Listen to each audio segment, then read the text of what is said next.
په 15 ورځې پس عاجل 15 پیسې نه کموي او مصرف یې ولاحق موږ پوره کولی شو. په ځان به ونه شو راولېږم. بس سړی پیدا وي 4 نفر مې دې پېرله مینه سورې کړي 2400 روپۍ پیس راپسې راغلی. یوه پېرم په ناظره ختم کړی دی هغې مخ ته په یادو باندې پکې راغلی. او دې مرض سره چې مخ شوی یې خامخا په درس کې به هم تکلیف درکوي که نه؟ رالوږي چپاکاږي بس چټ پټ چړ کاکړ شي رالوږي بس بیخي خبرو نه وځي.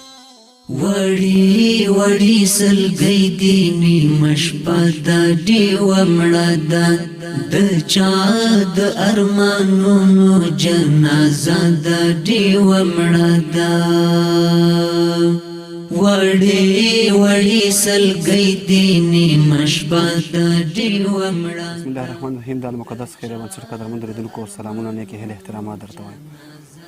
درنو ملګرو لکه څرنګه چې بهتره تاسو ته معلومه ده چې فقر او غربت په ټول افغانستان کې راغلی دی او هر څوک د مختلفو پریشانیو سره مخ دي، خو زیاته بده بیا دا ده چې په نن سبا وخت کې هر انسان په دې سوچ کې د ځان ته یو کار پیدا کړم، دیاړي وکړم یا بل څه کار وي، رزق راوړم ماښام بچو ته، ځکه هر کور کې 7 نفره د پلار په انتظار کې وي چې دوی به موږ ته د خوراک لپاره څه راوړي.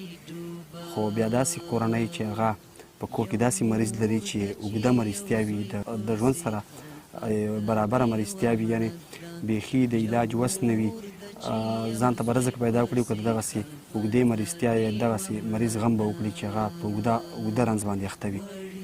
نن یوې بلې داسې کورنۍ ته راغلی یم قدرمندو ملګرو چې په دې کور کې یو مریض دی او دا مریض چې دی دا وینه کموي، کینسر ورته وایي که هره بیماري وي د الله تعالی له طرفه یو امتحان دی.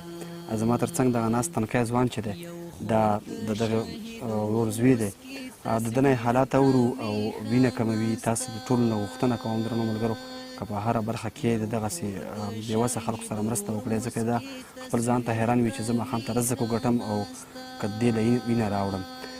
دا چې د څومره وخت نه دی بیمار دی، څومره مصرف په یوه میاشت کې په دې باندې راځي، دغه ټولې پوښتنې د دغه ورور نه کوم او تاسو دغه ویډیو تر اخره راسره وګورئ.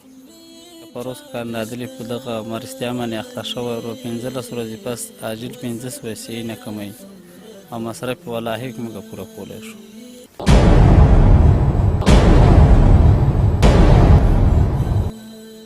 او ډاکټرانو ته چې ورغلی وې کوم هسپتال ته راوړی؟ ولې و ډاکټر له چې وي خاصې چې 15,000 روپۍ راکړه بس پارچه ولیکې بس نور بس راځئ. په یوه میاشت کې څومره وینه دې لګي؟ 1000 سیسي. 15 ورځې بعد ورته 15 پیسې. کله چې د وینې ته ضرورت وي وینه درته څوک درکوي؟ بس سړی پیدا وي 4 نفر مې دې پېرله مینه سورې کړي 2400 روپۍ پیس راپسې راغله.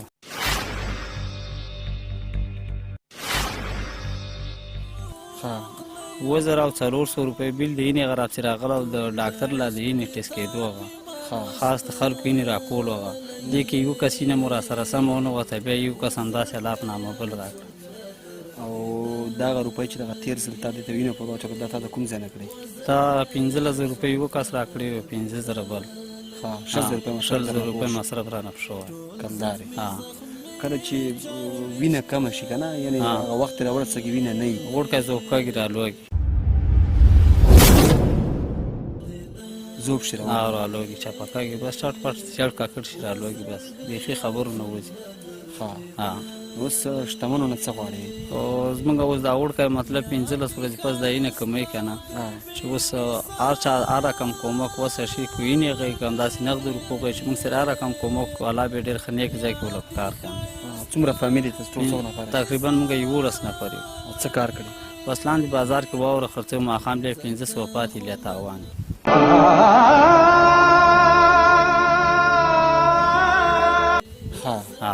یعنې هغه هم توکلي کار؟ هم توکلي کار دی. نو خلک راغله بس واوره ولیکږي بس ماښام یې سره څوک وینیسي بس خوشې پاتې شي. بیا چې دغسې مریض نه وي د دې ستا ګزارش شي؟ ګزارش تر شي خلکو نه غواړي روپۍ 1000 2,000 بیا دا مریض پوهېږي. نسیم د نوم دی. څه مریضتیا لري؟ اینې کمبو. اینې کمبو. چې اینه کله کمه وي څه مرستیا در باندې څه تکلیف سره مخ کوي؟ په ځان پوه نه شم راولېږم. په ځان پوه نه شي راولوېږي. او څومره وخت بعد تا ته اینه در اچول درجې ده؟ 15 ورځې پس. 15 ورځې پس.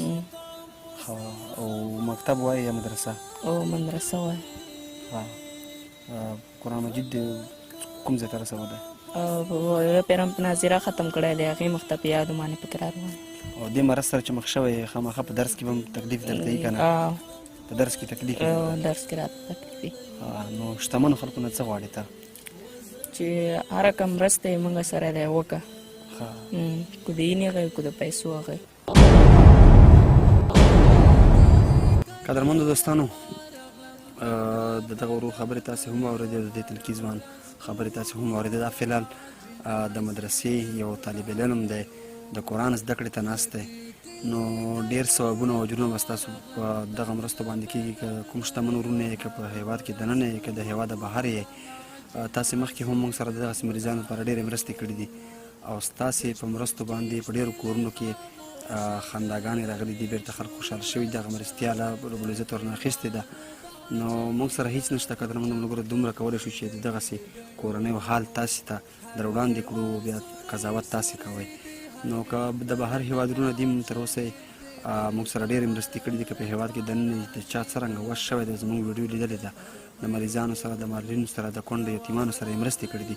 په دغه برخه کې هم درنه جدي غوښتنه کوو چې دغه ورور چې دی دا اوس مهال خو واوره خرڅوي، خو تاسې خبرې واورېدې چې کله داسې ورځې هم راشي چې په واوره کې تاوان وکړو، بېرته چې کومه 2 ورځې کې جاړي کړي وي هغه هم بېرته د لاسه ورکړو.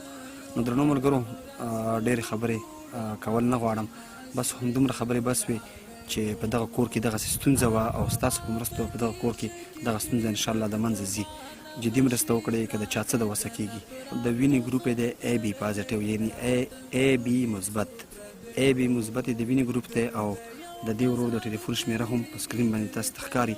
که څوک نیغ په نیغه د دې سره اړیکه نیسئ او هر رنګه مرسته مو سره د وس کېږي درنو ملګرو، نو دا به لا ښه وي چې تاسو په خپله د دې سره وغږېږئ. که زموږ د بنسټ له لارې کوم قسم مرسته ستاسې د وس کېږي، نو زموږ د وټساپ شمېرې هم تاسو ته په سکرین باندې ښکاري. نو قدرمنو دوستانو، خپلې مرستې زموږ سره جاري وساتئ، موږ به یې دغسې کورنیو ته لاس په لاس رسوو. زړه مې واخله، زړه مې درکړو، زړه مې زړه ته در نږدې کړه، زړه مې زړونو ځورولی، زړه مې چوي له بدمرغیو. که وخت راغی له هر چا به د هر شي پوښتنه وکړم د غم